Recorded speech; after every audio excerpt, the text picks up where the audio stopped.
السلام علیکم ورحمۃ اللہ تعالی وبرکاتہ۔ الحمد للہ رب العالمین، والعاقبۃ للمتقین، والصلاة والسلام علی حبیبہ محمد وآلہ وصحبہ اجمعین۔ اما بعد، اعوذ باللہ من الشیطان الرجیم، بسم اللہ الرحمن الرحیم۔ ان الدین عند اللہ الاسلام۔ آمنت باللہ، صدق اللہ العظیم، وصدق رسولہ النبی الامین الکریم، ونحن علی ذلک لمن الشاہدین والشاکرین، والحمد للہ رب العالمین۔ وقال اللہ تعالی فی شان عظمت حبیبہ الکریم، ان اللہ وملائکتہ یصلون علی النبی، یا ایہا الذین آمنوا صلوا علیہ وسلموا تسلیما۔ بلند آواز سے درود کا نذرانہ۔ صلی اللہ علیہ یا رسول اللہ، وسلم علیہ یا حبیب اللہ، صلی اللہ علیہ یا رسول اللہ،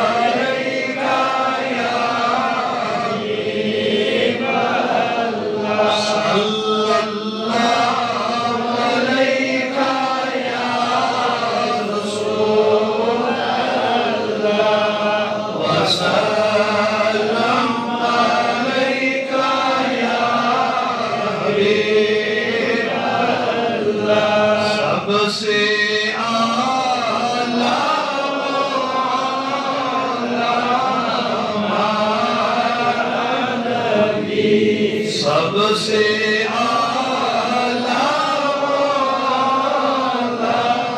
ہمارا نبی، سب سے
السلام علیکم یا رسول اللہ، الصلاة والسلام علیکم یا حبیب اللہ، وعلی آلک و صحابک یا سیدی یا حبیبی یا نور اللہ۔ اللہ کا یہ فضل ہے، احسان ہے کہ اس نے ہمیں آپ سب کو انسان بنایا، اور پھر یہ اس کا اس سے بڑا ایک عظیم احسان ہے کیونکہ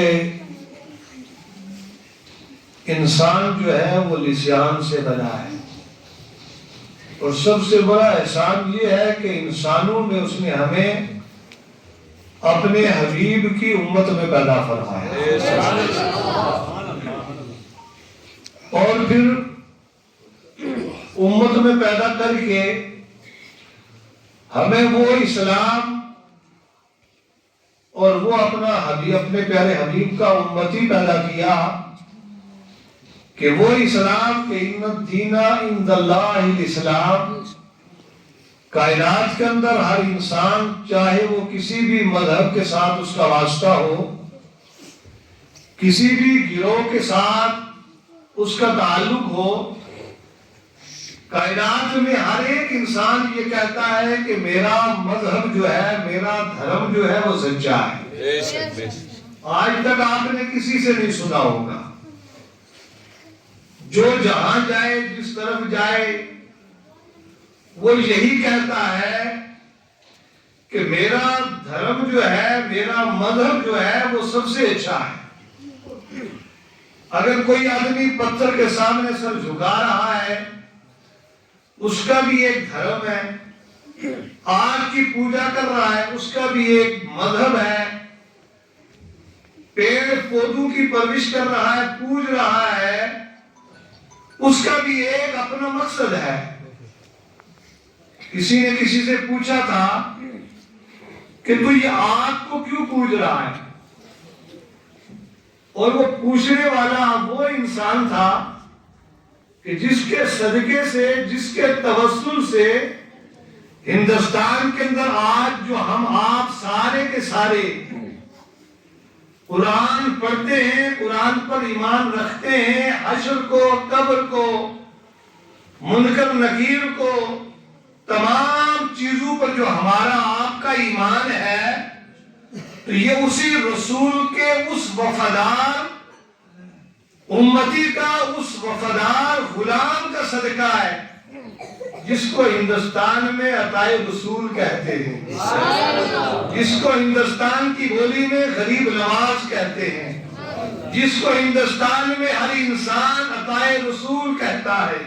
ہر انسان کی زبان پر وہ یہ کہتا ہے کہ وہ غریب نواز، کہ جس غریب نواز کی چوکھٹ پر غریب وہ بھی آیا، امیر وہ بھی آیا، چھوٹا وہ بھی آیا، بڑا وہ بھی آیا، بلکہ اسی پر بس نہیں ہے، ہندوستان کے اندر جتنے پہلے کے دور کے بادشاہ تھے، جو بادشاہ آیا وہ غریب نواز کے در پر آیا، اور اس کے بعد جو بادشاہ آیا وہ غریب نواز کی چوکھٹ پر آیا۔ بلکہ بادشاہوں کا جب دور ختم ہوا اور اس کے بعد جب ہندوستان کے اندر حکومت بنتی ہے، اور ایک وہ دور بھی تھا کہ جس دور میں کسی حکومت کا جب تختہ پلٹنے لگا، وہ حکومت تباہ ہونے لگی، وہ حکومت برباد ہونے لگی، تو سب نے مشورہ دیا کہ اگر تم اپنی طاقت کو بچانا چاہتے ہو، اگر تم اپنی حکومت کو بچانا چاہتے ہو، اگر تم اپنی سلطنت کو بچانا چاہتے ہو، اگر تم اپنی کرسی کو بچانا چاہتے ہو، اگر تم اپنی پارٹی کو بچانا چاہتے ہو، تو چلے جاؤ عطائے رسول کی بارگاہ میں، غریب نواز کی چوکھٹ پر چلے جاؤ، اور غریب نواز کی چوکھٹ پر جا کر تم چادر پیش کر دو، تو غریب نواز کی چوکھٹ پر جب تم چلے گے تو تمہاری پارٹی بھی بچ جائے گی، تمہاری حکومت بھی بچ جائے گی۔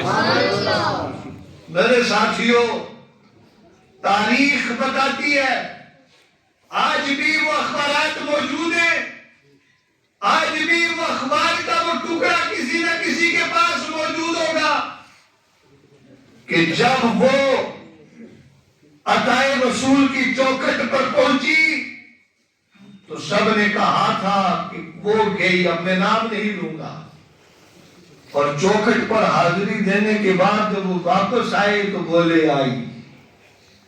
میرے ساتھیوں، تو غریب نواز نے سوال کیا تھا کہ جب آپ سرزمین اجمیر معلیٰ سے دلی کی طرف روانہ ہوئے تو تاریخ ہمیں بتاتی ہے کہ غریب نواز کے ہاتھوں پر لوگ ایمان لے آئے۔ غریب نواز کی تقریر کو لوگوں نے نہیں سنا، غریب نواز نے لوگوں کے سامنے وعظ و نصیحت کی، لیکن یہ جو وعظ و نصیحت آج ہم کر رہے ہیں یہ نہیں، بلکہ غریب نواز کا لوگوں نے حسن دیکھا تھا، غریب نواز کا لوگوں نے چہرہ دیکھا تھا، غریب نواز کا لوگوں نے اٹھنا دیکھا تھا، غریب نواز کا لوگوں نے اخلاق دیکھا تھا، غریب نواز کا لوگوں نے ان کی سیرت صورت دیکھی تھی، تو غریب نواز کی عظمت کو لوگوں نے سلام کیا تھا، اور جب غریب نواز چل رہے تھے تو غریب نواز نے دیکھا رہی ہے، آگ کی عبادت کی جا رہی ہے، آگ کی بندگی کی جا رہی ہے، تو غریب نواز ٹھہر جاتے ہیں اور ٹھہرنے کے بعد سوال کرتے ہیں، او اللہ کے بندے آخر معاملہ کیا ہے؟ تو اس آگ کی پوجا کیوں کر رہا ہے؟ تو اس آگ کی بندگی کیوں کر رہا ہے؟ تو اس آگ کی عبادت کیوں کر رہا ہے؟ اس آگ کے اندر کیا معاملہ ہے کہ جو تو اپنے سر کو اس کے سامنے جھکا رہا ہے؟ تو اس نے یہ کہا تھا کہ میں اس لیے اس آگ کی پوجا کر رہا ہوں تاکہ وہ آگ مجھ پر مہربان ہو جائے۔ کون سی آگ؟ مسلمانوں، آج شب برات کی رات ہے، یہ کوئی معمولی رات نہیں ہے، بڑی عظیم رات ہے۔ آپ اس نے کہا کہ وہ آگ جو جہنم کی وادی میں جو آگ جل رہی ہے، اور وہ کوئی معمولی آگ نہیں ہے، وہ ایک ایسی عظیم آگ ہے کہ اگر ایک سوئی کے برابر جہنم کی آگ میں سے سوراخ ہو جائے تو پوری دنیا جل کر راکھ ہو جائے گی۔ آپ اندازہ لگائیں کہ ایک سوئی کے برابر، تو آپ سوچو کہ جب اس میں اس نافرمان کو ڈالا جائے گا تو آپ سوچو پھر اس کا حال کیا ہوگا۔ اس نے کہا کہ وہ آگ مجھ پر راضی ہو جائے تو میرے آقا غریب نواز رحمت اللہ علیہ کی زبان ہلتی ہے۔ آپ نے اس سے سوال کیا کتنا عرصہ ہو گیا تجھے اس آگ کی عبادت کرتے ہوئے، اس آگ کو پوجتے ہوئے کتنا ٹائم ہوا ہے؟ اس نے کہا زمانہ گزر گیا ہے، میرا باپ بھی اس آگ کو پوجتا تھا، میرا دادا بھی اس آگ کو پوجتا تھا، میرے پچھلے خاندان کے جتنے لوگ تھے وہ سارے اس آگ کی عبادت کرتے تھے۔ کہا پھر تو یہ آگ تم پر مہربان ہو گئی ہوگی، پھر تو تم نے اس آگ کو راضی کر لیا ہوگا، اس آگ کو منا لیا ہوگا۔ جب یہ آپ نے سوال کیا تو وہ خاموش ہوا، تو آپ نے کہا پھر ایسا کر ذرا اس کے اندر اپنا ہاتھ ڈال کہ جو تیرا باپ دادا بھی اس کو پوجتا آیا، زمانہ ہو گیا تو بھی اس کی بندگی کر رہا ہے، کتنی بڑی وفاداری کی ہے تم نے؟ تو اب وفاداری کا ثبوت تو ملنا چاہیے، یہ آگ تو تجھ پر راضی ہو گئی ہوگی، ذرا ہاتھ ڈال۔ اس نے کہا نہیں میں ہاتھ نہیں ڈالوں گا، کیونکہ اس کے اندر خوف تھا۔ اس نے کہا آپ ڈالیے ہاتھ۔ تو غریب نواز کی زبان سے یہ آواز نکلی، یہ جملہ نکلا کہ نادان، میں نے اپنا سر اس کے سامنے جھکا دیا ہے، میں بندگی کرتا ہوں تو وحدہ لا شریک کی بندگی کرتا ہوں، میں عبادت کرتا ہوں تو اپنے اللہ کی عبادت کرتا ہوں، میں اس کے سامنے اپنا سر جھکاتا ہوں، یہ ساری کائنات کا مالک ہے، خالق ہے، رزاق ہے، رحیم کریم ہے، یہ بندگی عبادت کے لیے سر جو ہے یہ اسی رحمان کے سامنے جھکتا ہے، باقی کسی دنیا دار کے سامنے نہیں جھکتا ہے۔ بولے آپ اس میں ہاتھ ڈالے؟ تو آپ نے کہا نہیں، میرا ہاتھ تو دور کی بات ہے۔ آپ نے اپنے پیر سے جوتی مبارک کو نکالا، آپ نے اٹھا کے ڈال دیا آگ کے اندر۔ جب ڈالی تھوڑی دیر کے بعد وہ آگ سے باہر نکالتے تو اس کو کچھ بھی نہیں ہوا۔ تو آپ نے کہا سن، میں نے آگ کی بندگی نہیں کی بلکہ اللہ کی بندگی کی، میں نے اللہ کی عبادت کی، تو میرے جسم کے ساتھ جو چیز لگ گئی تو اللہ تعالیٰ نے وہ مرتبہ اور وہ مقام دے دیا ہے کہ میرے پیر میں لگنے والی چپل جو ہے، جوتی جو ہے، اس کو بھی آگ نہیں جلا سکتی۔ تو میرے ساتھیوں، اس نے جب یہ حال دیکھا تو وہ ایمان لے آیا تھا۔ اس نے جب یہ حال دیکھا تو وہ ایمان لے آیا تھا۔ میرے ساتھیوں اور دوستوں، اب یہ آگ کی بات آئی ہے تو چلیے شب برات پر میں عرض کروں گا، میرے آقا کریم صلی اللہ تعالیٰ علیہ وسلم تشریف فرما ہے، کیونکہ جو میں نے آیت پڑھی ان الدین عند اللہ الاسلام کے سب مذہب والے کہتے ہیں، لیکن جس کو اللہ کہتے ہیں، لوگ خود کہتے ہیں، انسان کہتا ہے، اللہ کا پیدا کیا ہوا بندہ کہتا ہے کہ میرا مذہب سچا ہے، لیکن وہ خدا جس نے کائنات کو بنایا، جس نے ذرے ذرے کو بنایا، جس نے زمین آسمان کو بنایا، جس نے کائنات کے عجیب کو بنایا، وہ خود کہتا ہے ان الدین عند اللہ الاسلام، کہ مجھ مجھے سب سے زیادہ جو پیارا ہے وہ اسلام پیارا ہے. تو جس کو اللہ پسند کرے آپ خود سوچو وہی سب سے پیارا دین ہے. اور یہ دین، یہ اسلام، اس کو اللہ نے پسند کیا. اور یہ ایسا ہے کہ شب برات دین میں ہے، شب معراج دین میں ہے، فجر دین میں ہے، قرآن دین میں ہے، مسجد دین میں ہے، اخلاق دین میں ہے، جسم دین میں ہے. بلکہ اسی پر بس نہیں، بچہ گھر میں پیدا ہوا، پیدائش سے لے کر قبر کی منزل تک جتنے بھی حالات اور معاملات ہوں گے وہ سارے کے سارے آپ کو اسلام دے رہا ہے. ایسا نہیں کہ آپ کو پیدا کر کے ایسے چھوڑ دیا. پیدا ہوئے بس آپ کی مرضی ہے، جو چاہے کر لے، جیسے چاہے کھا لے، جیسے چاہے پی لے، جیسے چاہے اپنی مرضی سے اپنی زندگی گزار لے. نہیں، اسلام نے کہا، اللہ نے قرآن میں کہا کہ تجھے میں نے پیدا کیا ہے تو تجھے تیری مرضی پر نہیں چلنا، تجھے میری مرضی پر چلنا ہے. تو اگر اپنی مرضی پر چلے گا تو میرے نافرمانوں میں تیرا شمار ہوگا، اور اگر تو میری مرضی پر چلے گا تو پھر یہ حال ہوگا تیرا کہ جب تو ہاتھ کرے گا اور جب تو ہاتھ اٹھائے گا تو میرے بندے تو میرے اتنے قریب ہو جائے گا کہ تیرا ہاتھ نیچے نہیں ہٹے گا، میں تجھے بخش دوں گا. میرے ساتھی اور دوستو، ہم آپ اس اسلام کے ماننے والے ہیں. تو جب سب کچھ قرآن میں ہے، آپ نے بہت سارے لوگوں کو دیکھا ہوگا جو دوسرے مذہب کے ماننے والے ہیں. اگر ایک چیز موجود ہے تو دوسری غائب ہے، دوسری موجود ہے تو تیسری غائب ہے. لیکن قربان ہے اسلام پر. قرآن کے اندر، اسلام کے اندر، اسلام میں سب کچھ ہے، کوئی ایسی چیز نہیں ہے. اتنا وسیع، اتنا پیارا مذہب ہمیں خدا نے دیا، اور پھر ہماری حالت ہو، ہمارا کردار، ہمارے حالات، ہماری زندگی کے وہ معزز تھے زمانے میں مسلمان ہو کر ہم خار آخر کیوں ہوئے تاریخ قرآن پر. سب کچھ اسلام میں ہے. میرے ساتھی اور دوستو، تو نبی پاک صلی اللہ علیہ وسلم کے ایک صحابی دسترخوان اٹھاتے ہیں، آگ میں ڈال دیتے ہیں. پوچھا یہ آگ جلائے گی نہیں؟ تو بولے نہیں جلائے گی. اس آگ کے اندر طاقت نہیں ہے جلانے کی. بولے کیوں؟ بولے اس کی وجہ یہ ہے، اس کے ساتھ ایک بار ہمارے آقا نے اپنے ہاتھ کو صاف کر دیا. سبحان اللہ. آپ اندازہ لگائیں یار، ایک کپڑا ہے، آقا کا ہاتھ لگ جائے تو وہ کپڑا اس کو آگ نہ جلائے.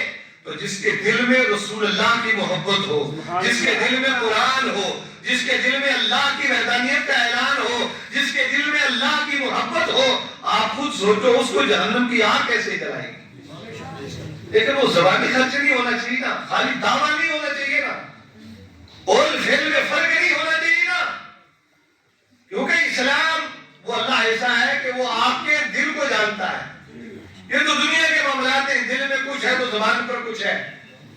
میرے ساتھی اور دوستو، آج کی یہ جو شب ہے نا، یہ بڑی قیمتی شب ہے.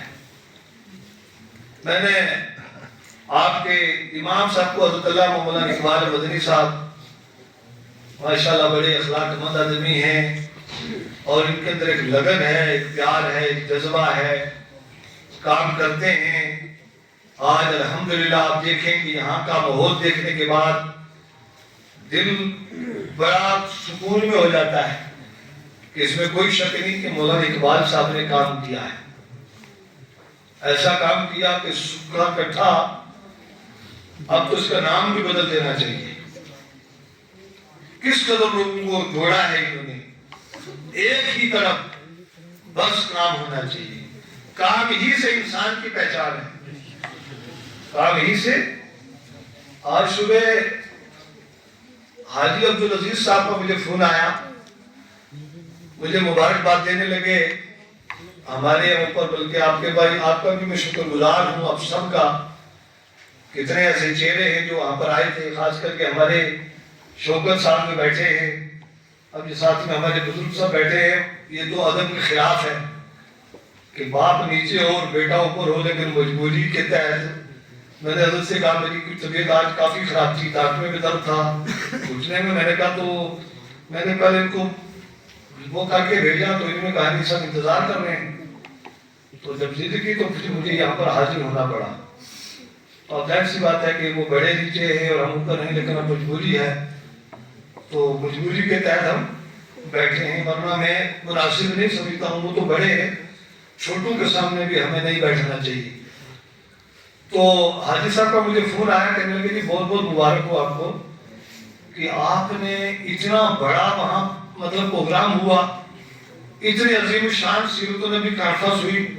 تو میں نے کہا جی اصل میں سچ بتاؤں، اس سے پہلے بھی 3-4 کانفرنسیں ہو چکی ہیں وہاں پر، اور الحمدللہ ہر سال بڑا کامیاب پروگرام رہتا ہے. لیکن اس سال کچھ الگ نظام تھا، پوری روڈ جام ہو گئی تھی، ہزاروں کی شکل میں لوگ موجود تھے. تو میں نے کہا اصل میں ہمیشہ میرا ایک مزاج رہا ہے، بمبئی کی زندگی ہماری 28 سال سے جو آدمی بمبئی میں ہو اور وہاں کے حالات، تو کچھ نہ کچھ تو اثر تو ہوتا ہے نا آدمی کے اندر. تو میں نے کہا اقبال صاحب نے اس بار ہمیں بڑا مجبور کیا. جب پروگرام یہاں کا رکھا پھر حاجی عبدالعزیز صاحب کے یہاں، تو جیلانیہ کا تو انہوں نے بس روز مجھے فون کرنا آج کیا کر رہے ہیں، کیونکہ میرا کیسا تھا کہ میرا ہمیشہ معاملہ وایا چلتا تھا کہ تو چل روپے آیا، اپنی زندگی الگ قسم کی تھی. لیکن اس بار ہم نے نہ رات دیکھی اور نہ دن دیکھا، کیونکہ انہوں نے مجھے بیٹھنے نہیں دیا. تو میں نے ایسی جگہ جا کر میں نے کام کیا، تو اس کا اثر یہ ہوا کہ جتنے دیوانے آئے نبی پاک کی محبت میں آئے، داؤدی صاحب کو سنا، اور سب کے چہرے پر ایک ہی آواز تھی کہ سبحان اللہ، کیا جو ہے بیان ہوا اور کس طرح کی ایک روحانی محفل ہوئی. تو کہیں نہ کہیں شوکت صاحب آپ ہی کے اقبال صاحب کی وہ کوشش تھی، میں ان کو بھی مبارکباد دیتا ہوں کہ انہوں نے اس معاملے میں کافی حد تک، یہ میرے ساتھی ابھی میرے عزیز ماشاءاللہ بڑی پیاری ان کی آواز، پچھلی شب معراج میں ہماری تقریر ہو رہی تھی اعلیٰ پیر میں، تو ان کی ہم نے بڑی خوبصورت بات سنی، تو ہم نے بڑی مخصوص طریقے سے ان کو دعوت دیا. پتہ نہیں کسی مجبوری کے تحت نہیں آ سکے، وہ ادھار باقی ہے اس پر. تو درود کا نظرانہ پیش کریں، میں آگے بات بڑھاتا ہوں. اللہم صلی علی بارک علی سیدنا مولانا محمد امام الجود والکرم علیہ وسلم، صلاۃ و سلام علیہ یا رسول اللہ. ابھی پڑھ رہے تھے، ایسا لگ رہا تھا کہ اللہ تعالیٰ ہر نوجوان کی زبان پر عشق مصطفیٰ جاری کرے. ورنہ آج کل ہمارے نوجوانوں کا حال جو ہے اللہ معاف کرے. یہ میرے بڑے بھائی بیٹھے ہیں، پولیس میں ہیں، شبیر خان صاحب. میں کرسی پر ضرور بیٹھا ہوں، لیکن میں اس جگہ بیٹھ کر اس اپنے بھائی کو خود سے بہتر جانتا ہوں، اللہ کی قسم. یہ سب سے بڑا یہی ایک عبادت ہوتی ہے. کرسی پر بیٹھنا کمال نہیں ہوتا ہے. پتہ نہیں اس دنیا میں کون کس مقام پر ہے، کس منزل پر ہے. اللہ تعالیٰ ان لوگوں کے صدقے ہماری آپ سب کی بخشش فرمائے، کیونکہ ہر انسان کا ایک اپنا نظام ہوتا ہے. ہم آج کی رات میں بیٹھے ہیں، یہ رات جو ہے شب برات کی رات ہے، بڑی عظیم رات ہے. اس میں اللہ نے وعدہ کیا ہے. اللہ نے کیا کہا؟ ایک وعدہ کیا. جیسا کہ اب تک آپ نے نعتیں سنی، ہر ایک کی زبان پر کیا تھا کہ یا اللہ تو راضی ہو جا. لیکن اللہ کیا کہتا ہے کہ میرے بندے آج کی رات جو تجھے شب برات کی رات شعبان کی 15ویں تاریخ 14 کا دن گزر کر جو شب آتی ہے، تو میرے آقا ارشاد فرماتے ہیں اس رات کو اللہ رب العزت اپنے بندوں کے بہت قریب ہوتا ہے. اللہ تعالیٰ فرشتوں کو کہتا ہے فرشتوں تم گواہ ہو جاؤ، آج کی رات میں نے اپنے ہر بندے کو بخشنا ہے. وہ بندہ کہ جو بندہ میرے سامنے فریادی بنے گا، میرے سامنے ہاتھ اٹھائے گا، میرے سامنے گر گرائے گا، میرے سامنے آرزو رکھے گا، نیت کرے گا کہ مولا بخش دے یا اللہ معاف کر دے، تو اللہ رب العزت اعلان کرتا ہے کہ فرشتوں میں آج کی رات اس کو معاف کر دوں گا. اور کس طرح معاف کروں گا؟ آقا کریم صلی اللہ علیہ وسلم نے ارشاد فرمایا، میں بڑی صاف بات کروں گا جو آپ کے دل و دماغ میں اترے. ایک قبیلہ تھا جس قبیلے کے پاس بہت زیادہ بکریاں ہوا کرتی تھی، اور وہ ایسے جانور ہوتے تھے کہ ان کے جسم پر اتنے بال کہ وہ خدائی جانے کہ وہ کتنے بال ہوتے تھے. لیکن سب سے زیادہ تو آقا کریم صلی اللہ علیہ وسلم نے ارشاد فرمایا کہ اللہ کے بندو جو شب برات کی رات میں اللہ کی بارگاہ میں بیٹھ کر اس نے عبادت کر لی، نفل پڑھ لیے، اللہ کی بارگاہ میں رو رو کر اس نے دعا کر لی، تو آقا ارشاد فرماتے ہیں اگر ان جانوروں کے اوپر جتنے بال ہیں اس کے برابر میں اگر اس کے گناہ ہوں گے تو اللہ اس کو معاف کر دے گا۔ حضرت عائشہ صدیقہ رضی اللہ تعالیٰ عنہا خود ارشاد فرماتی ہیں کہ میں اپنے حجرے میں نے دیکھا کہ امام الانبیاء صلی اللہ تعالیٰ علیہ وسلم آرام کر رہے ہیں، تھوڑی دیر کے بعد میں نے دیکھا کہ وہ بستر خالی ہے، میں اٹھی اور میں نے دائیں بائیں آگے پیچھے دیکھا تو اللہ کے پیارے حبیب حجرے سے باہر جا چکے تھے۔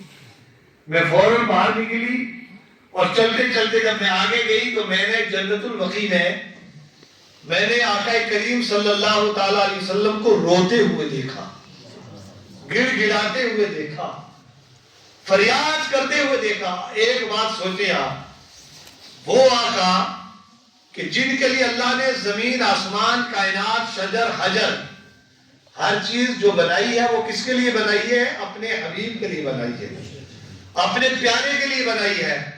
اور اللہ یہ کہتا ہے کہ جب تم اپنی جانوں پر ظلم کرو تو میرے بندو پھر تم میری چوکھٹ پر نہ آؤ، میرے حبیب کی چوکھٹ پر آؤ۔ یہ قرآن ہے، کیونکہ اگر تم میرے حبیب کو ناراض کر کے تم میرے دروازے پر آؤ گے تو کوئی مقصد نہیں ہے، قرآن پڑھو گے کوئی فائدہ نہیں ہے، نماز پڑھو گے کوئی فائدہ نہیں ہے، حج کرو گے کوئی فائدہ نہیں ہے، بلکہ اگر تم اپنی جانوں پر ظلم کر بیٹھو یعنی گناہ کر بیٹھو تو پھر کیا کرو؟ میرے بندو میرے حبیب کی چوکھٹ پر آ جاؤ، جب میرا حبیب لب ہلائے گا تو پھر میں تمہیں بخش دوں گا۔ تم آئے، ایسا نہیں کہ تم آئے میں معاف کر دوں گا، نہیں، آئے ضرور ہو۔ اب میرا حبیب جب اپنے لب ہلائے گا نا پھر میں رحیم اور کریم ہوں۔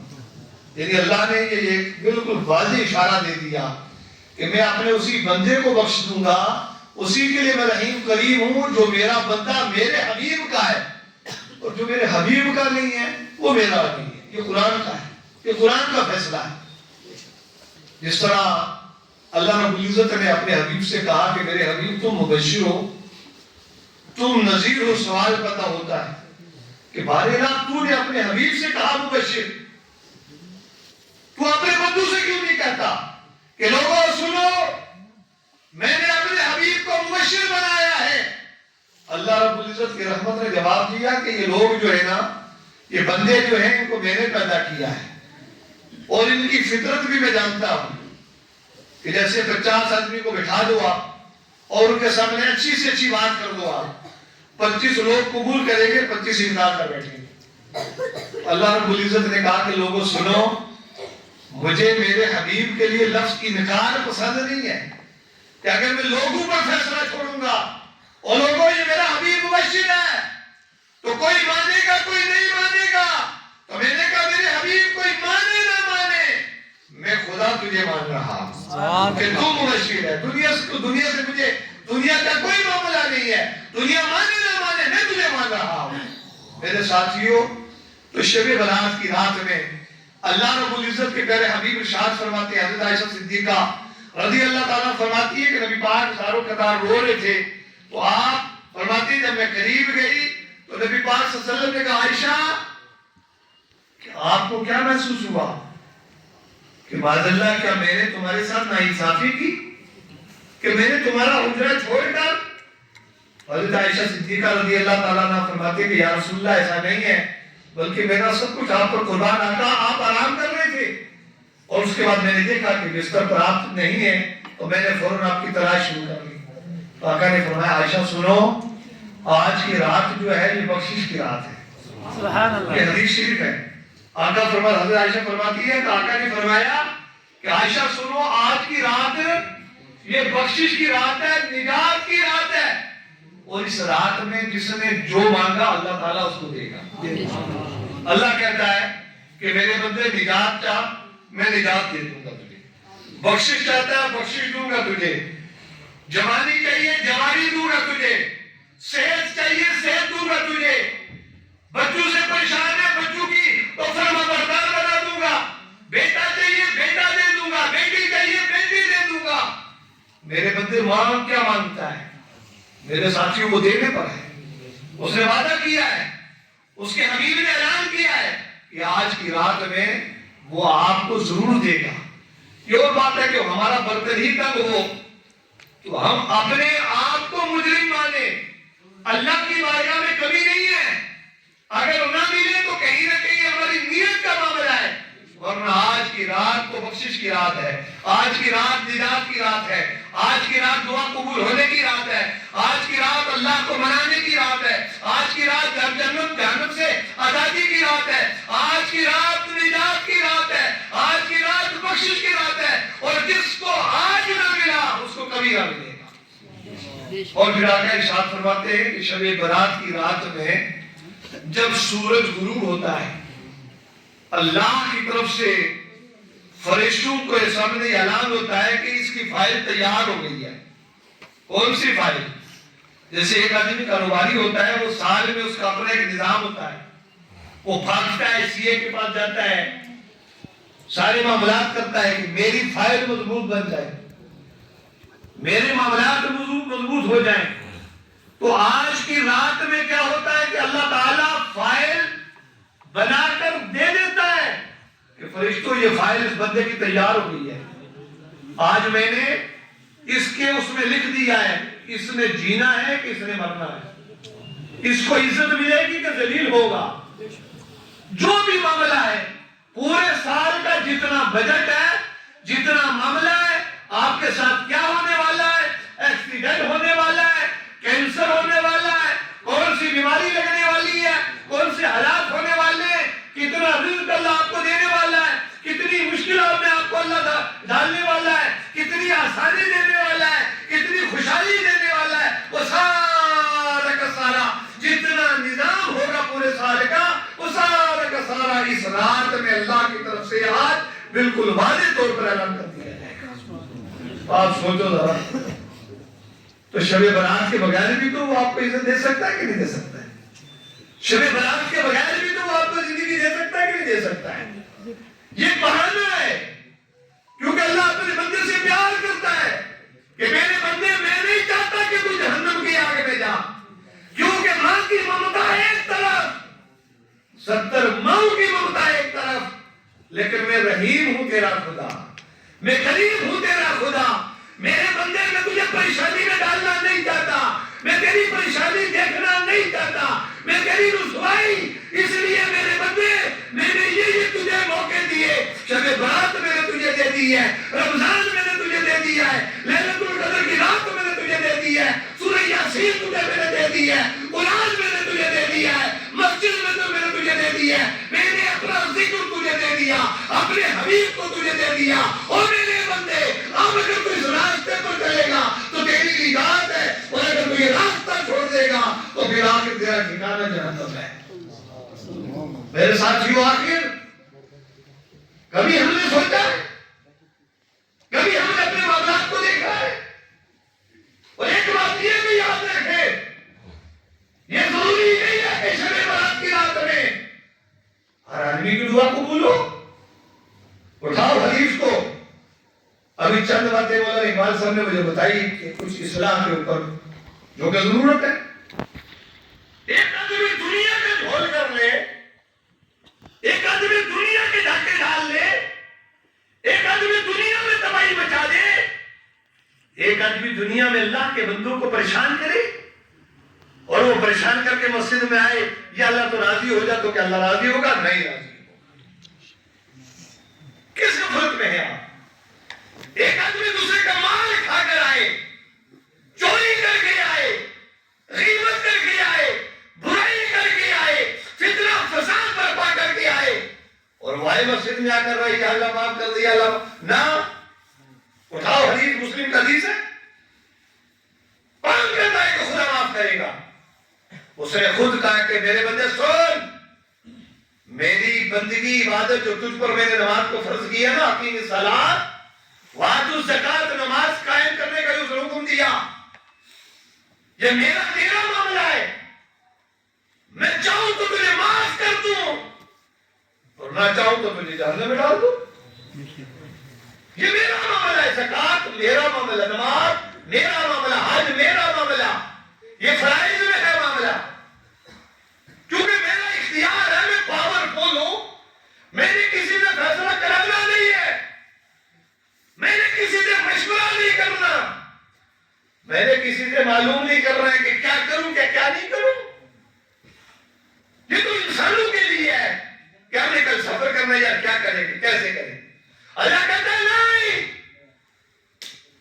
میں پاورفل ہوں، کائنات میری ہے، میں وحدہ لا شریک ہوں، بندگی میری، عبادت میری، سجدہ میرے لیے، نماز میرے لیے، تلاوت میرے لیے، جھکنا میرے لیے، رکوع میرے لیے، اٹھنا میرے لیے. یہ سارا کا سارا جو نظام بنایا میں نے تو میری وجہ یہ اس لیے کہ میں وحدہ لا شریک ہوں، کوئی بندگی کے لائق نہیں ہے، کوئی عبادت کے لائق نہیں ہے. کہاں کی غفلت میں آپ.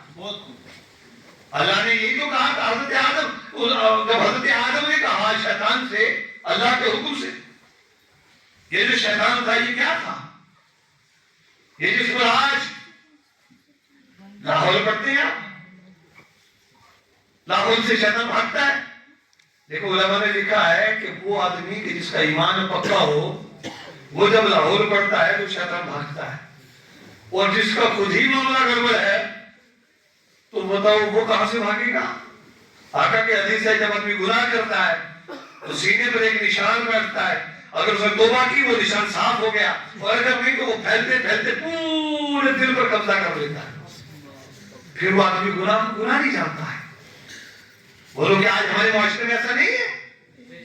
آج ہمارے حالات کیا ہے. ہم تو جب شب برات کی رات میں بیٹھ لیے، لیلۃ القدر کی رات میں بیٹھ کے ہم نے اعتکاف کر لیے، ہم نے عمرہ کرنا ہے. اللہ کی قسم، اللہ کی عزت کی قسم کھا کر کہتا ہوں، اگر کسی کے اندر یہ غفلت ہے، وہ غافل ہے، وہ بالکل غافل ہے، وہ غلطی پر ہے. عمرہ تمہاری بخشش نہیں کرائے گا، حج تمہاری بخشش نہیں کرائے گا، روزہ تمہاری بخشش نہیں کرائے گا. ان کی کہ جنہوں نے کسی کا دل دکھایا ہو، جنہوں نے کسی کو ستایا ہو.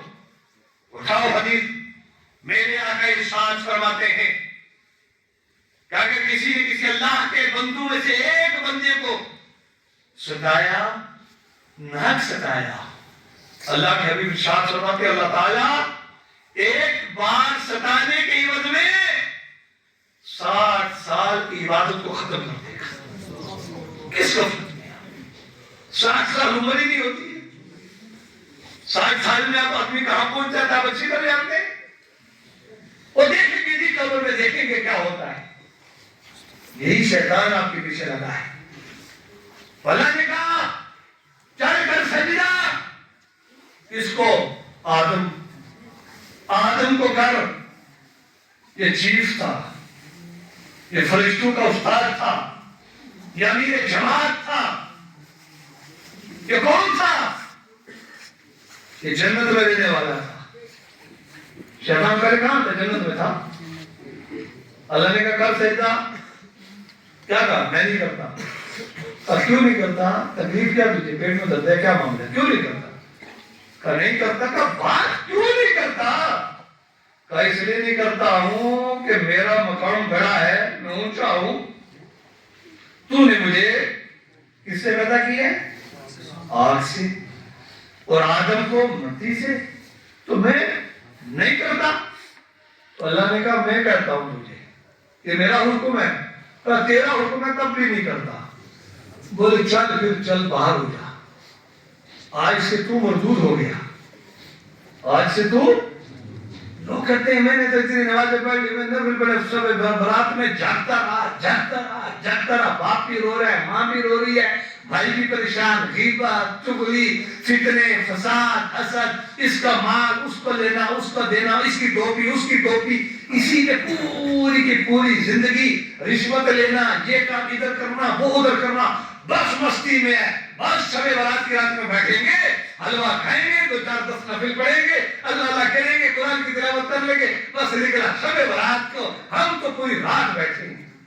اللہ کہتا ہے نا، بالکل نہیں.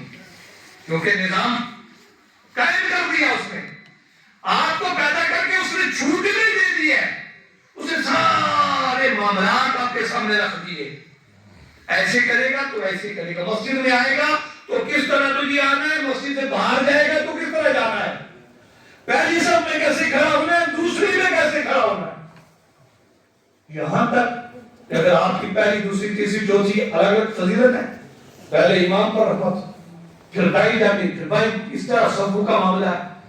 اب ایک آدمی آیا باہر سے آتے آتے صفوں کو چیرتا ہوا پھاٹتا ہوا، وہ چلا گیا، تو اللہ کے رسول ارشاد فرماتے ہیں کہ اللہ رب العزت اس قدر ناراض ہوتا ہے کہ اس کی نماز قبول نہیں کرتا ہے، چاہے اس کا خادم غلام ہی آگے کیوں نہ بیٹھا ہو۔ یہی وہ ایک جگہ ہے کہ جو بیٹھ گیا تو دنیا کی کسی کی طاقت نہیں ہے کہ وہ اٹھا دیا۔ یہ مسجد کیوں آخر، یہ آخر یہ نماز تو ایسی بھی ہو سکتی تھی نا، یہ جماعت کی حکمت کیا ہے، یہ معاملہ کیا ہے؟ اللہ نے نماز کو قائم کرنے کا حکم دیا، نماز پڑھ نہیں، اقیم الصلاۃ، نماز قائم کر۔ اگر پڑھنے کا حکم دیتا تو یہ بڑا چالو آدمی ہے، یا اللہ تو نے کہا میں نے نماز پڑھ لی، فجر پڑھ لی، بات ختم۔ اللہ نے کہا نہیں، تو بھی بہت تیز ہے نا، لیکن میں نے تجھے پیدا کیا ہے، تیری رگ رگ کو میں جانتا ہوں، تو وہ نہیں جانتا جو میں جانتا ہوں، میں تیرے دل کو جانتا ہوں، تو کیا کل کرنے والا ہے، تیری سوچ میں کیا ہے وہ میں جانتا ہوں، تو کس غفلت میں ہے؟ لیکن میں نے پڑھ لی، اللہ نے کہا نہیں، اقیم الصلاۃ، نماز قائم کر، بارش ہے تو، دھوپ ہے تو، سردی ہے تو، آندھی ہے تو، بخار ہے تب، جس حال میں ہے، باقی کی حالت تجھے نماز قائم کرنی ہے، فجر، ظہر، عصر، مغرب، عشاء، زندگی بھر نماز معاف نہیں۔ تو شیطان نے کہا نہیں کرتا کہ کر، میں کرتا نہیں کرتا، چل باہر۔ جنت میں رہنے والا ایک سجدہ نہیں کیا، اور وہ سجدہ کون سا تھا؟ بولو، وہ بندگی کا تھا؟ نہ۔ وہ عبادت کا تھا؟ نہ۔ وہ کیا تھا؟ اللہ کا حکم تھا، وہ بندگی عبادت کا سجدہ نہیں تھا، وہ تعظیم کا سجدہ تھا کہ کر آدم کو سجدہ۔ اس نے کہا نہیں کرتا کہ چل آج سے تو مردود ہو گیا، اب تک تو ٹھیک تھا، اب تک تو فرشتوں کا استاد تھا، چیف تھا، تو مقبول تھا، تیرا بڑا عظیم مقام تھا، اب تو باہر ہو گیا کیونکہ تو نے میرے حکم پر عمل نہیں کیا ہے، تعظیم کا سجدہ نہیں کیا، تو فرشتوں کا استاد باہر۔ تو اللہ تعالیٰ نے آپ کو 50 نمازیں دی، آپ سوچو ہم کتنی پڑھتے ہیں؟ 50 نمازیں پڑھیں گے، 5 ملے گا ثواب 50 کا، یہ بھی آقا کا صدقہ ہے، تو پھر ہم کون سی ڈھینگیں مارتے ہیں؟ بولو شب برات کی رات سے آگے پیچھے کیا مسجدیں ایسی ہوتی ہیں؟ تو پھر جب ہم اور شب برات میں بیٹھنا کیا فرض ہے؟ بولو جب فرض نہیں ہے پھر بھی ہم بیٹھ گئے، تھوڑا تم سے سوچو نا، فجر کی نماز فرض، ظہر کی فرض، عصر فرض، مغرب فرض، عشاء فرض، فرض کو ہم چھوڑ رہے، نماز جنازہ ہے، فرض کفایہ ہے، وہ پہاڑی پر چل رہا ہے، باہر ادھر بھی جا رہا ہے ادھر بھی جا رہا ہے، فرض کفایہ کے لیے، لیکن جو فرض ہے اس کو چھوڑنا ہے۔ اگر ایک پڑھ لے گا تو سب کے سب بڑی ذمہ ہو جائیں گے۔ جنازہ فرض نہیں ہے، فرض کفایہ ہے، اس پر اتنی بھیڑ، شب برات کی رات میں بیٹھنا فرض نہیں ہے، شب برات کی رات میں بیٹھنا فرض نہیں ہے، اتنی بھیڑ، یہاں تو لوگ جو بھی معاملہ ہم موبائل میں دیکھتے ہیں، پوری رات پوچھو مت یہاں۔ تو بتائیے جب فرض نہیں ہے تو یہ حال ہے، تو بھئی جو فرض ہے اس کا حال کیا؟ مسجد ویران ہے، تو یہ تو اپنی مرضی ہے نا پھر۔ تو میرے ساتھ اور دوستوں میں دوسری طرف چلا گیا، تو اللہ کہتا ہے کہ سن، اب چلیے ایک حدیث ہم آپ کے سامنے رکھتے ہیں بات، پھر اس کے بعد انشاءاللہ پوری کروں گا، کیونکہ دل ٹوٹنے پر یہ بات آ گیا، اصلاح کی بات۔ اگر ایک آدمی حج کے لیے نکلا، ہم نے دیکھا حج کے وقت میں ایسی دم واجب ہوتے ہیں، ایسی غلطیاں حاجی لوگ کرتے ہیں کہ حج ہوتا ہی نہیں ہے، اب اس کو اور یہ معاملہ ظاہر کا ہے، اب پتہ نہیں اللہ کے وہاں پر کیا معاملہ ہے، اس کو وہ قبول ہے نہیں، وہ اللہ جانے نا. لیکن جو شریعت نے اصول رکھے ہیں، جو شریعت نے حج کا قانون بنایا ہے، صفا مروا ہو، صحیح ہو، شیطان کو پتھر مارنا ہے، احرام ہے، یا جتنے بھی معاملات ہیں جو شریعت مصطفیٰ نے قانون کو رکھا ہے، اس حساب سے ظاہری طور پر تو ایسا لگتا ہے کہ یار جس پر تو دم واجب ہے اور یہ سوچ رہا ہے میں حج ہو گیا. میرے ساتھیوں، دوستوں اور میرے بزرگوں، اب وہ گیا وہ واپس آیا تو اب کہتے ہیں جناب الحاج فلانا صاحب، الحاج فلانا صاحب. تو بھائی اس نمازی نے کیا بگاڑا ہے؟ ایک آدمی پوری زندگی میں ایک بار حج کیا، وہ لمبا چوڑا نام لکھ دیتا ہے الحاج صاحب فلانے صاحب. تو یہ جو نمازی پوری زندگی نماز پڑھ رہا ہے، فرض، فجر، ظہر، عصر، مغرب، عشاء، تو اس کو پھر نمازی کہنا چاہیے؟ یہ تو نہیں پیچھے لکھتا ہے نمازی فلانا، نمازی فلانا. ایک بار گیا تو حاجی الحاج فلان صاحب. اب اس میں کہ میں نے اور گیا معذلہ، میں نے ایسو کو دیکھا ہے، اللہ اکبر کبیرہ، سود اور بیاج کا کام کرتے ہیں، رشوت لیتے ہیں، دوسرے کا مال کھاتے ہیں، ظلم کرتے ہیں اور حج کرتے ہیں. اور اس مستی میں میرا کوئی مقصد نہیں ہے، یہ حدیث پاک ہے. اب چلے حضرت ابوبکر صدیق رضی اللہ تعالیٰ کو جانتے ہیں، بولو سبحان. آقا کریم نے ارشاد فرمایا تھا، میں ایک بار خطبہ دیا تھا، آپ نے فرمایا میں نے سب کا حق ادا کیا ہے، ابوبکر کا حق ادا میں نے نہیں کیا. اور آپ فرماتے ہیں جتنا نفع اسلام کو ابوبکر کی دولت سے ملا ہے اتنا کسی سے نہیں ملا. آپ ایک بار تشریف لیں گے جہاں پر جو خزانہ تھا، جہاں پر مال رکھا جاتا تھا، بیت المال اس کو بولتے تھے، آپ جاتے ہیں، جا کر اس کا تالا کھلواتے، تالا کھلوا کے وہ پورا کا پورا مال جتنا کا جتنا ساز و سامان تھا وہ سب نکلواتے ہیں اور اللہ کے بندوں میں تقسیم کر دیتے ہیں. اب جب تقسیم ہو گیا، اب کیا کرتے ہیں، اس پورے کے پورے حجرے کو، پورے کے پورے حجرے کو صاف کرتے ہیں. صاف کرنے کے بعد وہاں پر کھڑے ہو جاتے ہیں، اللہ اکبر کر کے نماز نفل ادا کرتے ہیں. اور اس کے بعد اتنا روتے ہیں، اتنا روتے ہیں، اتنا روتے ہیں کہ آپ کے داڑھی مبارک تر ہو جاتی تھی. اور یہ الفاظ ہوتے تھے، بارے یہ جو تو نے مجھے اس مال کی ذمہ دی تھی، میں نے سارا مال جن کا حق تھا ان تک پہنچا دیا. کہ بارے اگر ذرہ برابر بھی کوتاہی ہوئی مجھے معاف کرتے. آج ہم کیا کرتے، وہ لوگ کرتے ہیں ایسا. تو پھر ایک بار جب دل ہی کی بات آئی ہے، کیونکہ شب برات میں بیٹھنا بہت بڑی فضیلت کی بات ہے، لیکن اگر ہم ماں باپ کا دل دکھا کے آئے تو ہم یا اللہ معاف کر دیا اللہ، تو بھائی تو پہلے ماں باپ کو راضی کر کے آنا، بھائی کو راضی کر، پڑوسی کو راضی کر، رشتہ دار کو راضی کر، بیوی کو راضی کر، بچوں کو راضی کر. اگر تو نے راضی نہیں کیا تو آپ کی پوری رات کو اپنی نیند کیوں خراب کرتا ہے؟ کیونکہ اگر شب برات کی فضیلت بتائی کس نے؟ اللہ کے پیارے حبیب کے نے بتائی، آپ کے پیاروں نے بتائی. یہ بات تو وہی اللہ کے حبیب کہتے ہیں کہ بیوی کو نہ ستا، ماں باپ کو نہ ستا، پڑوسی کو نہ ستا، نمازی کو نہ ستا، بزرگ کو نہ ستا، بچے کو.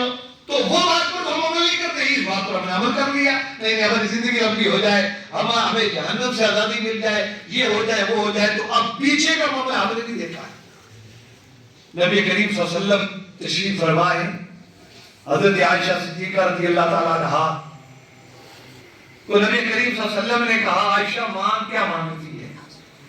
کیا کہا؟ سننا چاہتے ہیں کہ بات ختم کریں؟ جو سننا چاہتے ہیں وہ ہاتھ کھڑا کرے، تاکہ یہ لگے نا کہ ایسا نہ ہو خواہ وہاں میں وہی بات ہوئی کہ یار ہم نے نفل پڑھنے تھے، یہ کہاں سے خطیب مہاراشٹر کو بلا. کون سے خطیب مہاراشٹر؟ بھائی میں آپ ہی کا عزیز ہوں، یہ میرے بڑے بیٹھے ہیں، یہ چلیے مجبوریہ بیٹھا ہوں کرسی پر، ان کی محبت ہے، ورنہ اللہ جانے ہمارا حال کیا ہوگا اس کو ہم بھی جانتے ہیں. میں نے تو دیکھا نا یہ آپ کے شوکت صاحب، بڑی بات مرض کر رہا ہوں، آج تو آزادی ہے نا، ہندوستان ملک آزاد ہے، کچھ بھی ہو جو، حالانکہ اس ملک میں آزادی دی تھی ہر آدمی کو، جو قانون بنا تھا ہر آدمی اپنے مذہب کے ساتھ اپنی زندگی گزار سکتا ہے. ہم نے سوچا نہیں اب آزادی ہے، جو چاہو کسی کو کہہ دو، کسی کی تعریف کر دو، کسی کی برائی کر دو، کسی کو یہ کر دو. آزادی ہے. اسلام کہتا ہے نا آزادی نہیں ہے. تیرا ایک ایک لفظ لکھا جا رہا ہے, ایک ایک لفظ. انسان کے جسم کے ساتھ فرشتے کتنے ہیں؟ 2. پوچھئے علامہ اقبال صاحب سے, 2 نہیں ہیں.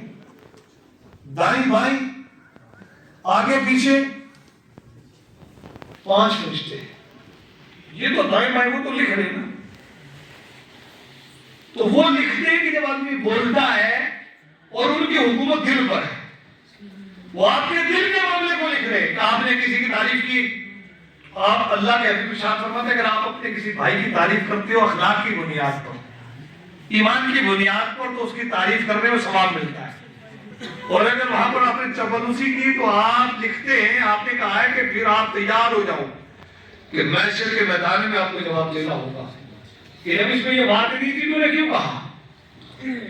تو یہ آپ کے شاید ناراض ہو جائیں گے شوکت صاحب. میری ملاقات ہوئی, میں نے ان کے اخلاق کو دیکھا, ان کی محبت کو دیکھا. میں نے اقبال صاحب سے کہا, میں نے بڑا متاثر ہوا ان کی ذات سے. صحیح ایک شعر بات بول رہا ہوں. تو اخلاق وَإِنَّكَ لَعَلَىٰ خُلُقٍ عَظِيمٍ, تیرے خلق کو حق نے عظیم کہا, تیرے خلق کو حق نے جمیل کہا. کوئی تجھ سا ہوا ہے نہ ہوگا, اے خالق حسن ادا کی قسم. اخلاق آقا نے سکھایا, پیار آقا نے سکھایا, بڑے کی عزت آقا نے سکھائی, چھوٹے پر شفقت آقا نے سکھائی, امن شانتی کا پیغام آقا نے دیا, بھائی چارے کا پیغام آقا نے دیا ہے. سارا کا سارا جتنا نظام ہے یہ آقا کریم امام الانبیاء صلی اللہ تعالی علیہ وسلم نے ہمیں تو بتایا ہے کہ یہی طریقہ ہے آپ کو شب برات کی رات میں معافی دلوانے کا. اور اگر یہ نہیں ہے تو پھر کچھ نہیں ہے. حضرت عائشہ صدیقہ نے سے کہا کہ عائشہ ماں کیا مانگتی ہے؟ تو حضرت عائشہ صدیقہ رضی اللہ تعالیٰ عنہ کہتی یا رسول اللہ اگر اجازت ہو تو میں اپنے والد ابو بکر سے معلوم کر لوں. بولے جو معلوم کرو. وہ جاتی ہے, جا کر کہتی ہیں ابا حضور آج آقا بڑے موڈ میں ہیں, آقا نے کہا ہے کہ مانگ کیا مانگتی ہے؟ حضرت ابو بکر نے کہا عائشہ سنو, جاؤ آقا سے یہ مانگو کہ جب شب معراج کی رات میں آپ اللہ کی بارگاہ میں تشریف لے گئے تھے تو اللہ رب العزت نے جو آپ کو چند باتیں بتائی تھی ان میں سے ایک بات بتا, لیکن ساتھ میں وعدہ کروایا کہ وہ آ کر مجھے بھی بتانا.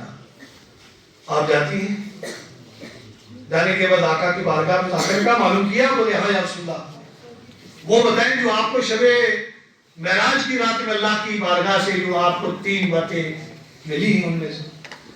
اللہ کے حبیب نے